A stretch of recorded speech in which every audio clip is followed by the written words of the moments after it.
Hello दोस्तों, welcome to IUPSC और हम बात करेंगे एजेंडा 2030 सस्टेनेबल डेवलपमेंट गोल।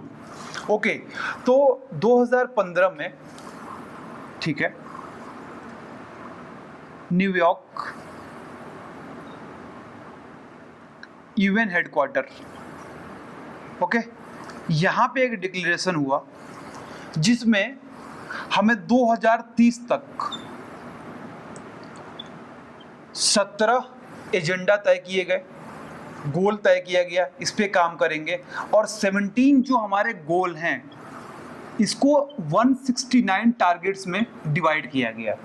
तो इसमें एक सबसे अच्छा गोल ही है। आपको लग रहा होगा सस्टेनेबल डेवलपमेंट गोल है तो केवल इन्वायरमेंट पे काम करेंगे, नहीं, सोशल, इकोनॉमिकल और इन्वायरमेंटल सस्टेनेबल डेवलपमेंट करना है।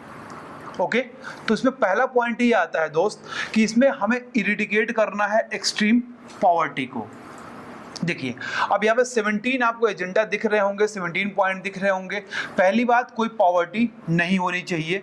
उसके बाद दूसरा हमारा पॉइंट है नो हंगर, कोई भूख से नहीं मरेगा। Good health and well being तीसरा पॉइंट है। चौथा हमारा क्वालिटी एजुकेशन, जेंडर इक्वालिटी पांचवा है। Clean water and sanitation, afforestation and clean energy, मतलब नॉन रिन्यूएबल एनर्जी से हमें रिन्यूएबल एनर्जी की तरफ जाना है।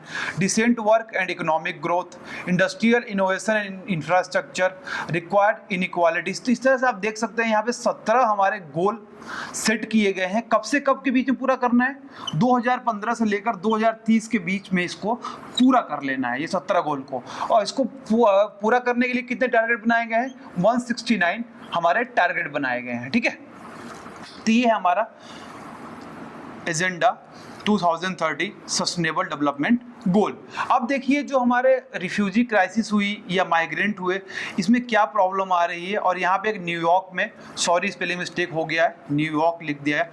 तो यहाँ पे एक न्यूयॉर्क डिक्लेरेशन हुआ है जिसमें ये बताया गया है, एक रिपोर्ट आई है कि हमारा जो इंटर स्टेट जो माइग्रेशन हुआ है, मतलब एक कंट्री से दूसरे कंट्री में, तो यहाँ पे 21 मिलियन लोगों का माइग्रेशन हुआ है। और इंट्रा स्टेट जो माइग्रेशन हुआ है ये 41 मिलियन से हुआ है, ठीक है।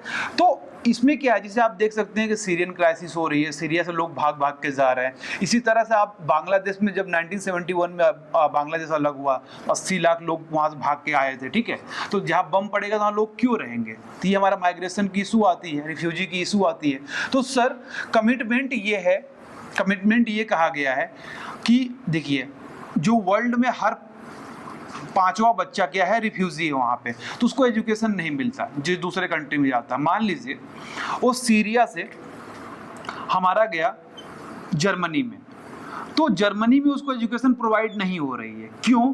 क्योंकि उसको डिटेन कर दिया जाता है on the name of identity, कि भाई तुम सीरिया के हो कि उसके आजू बाजू वाले कंट्री के हो।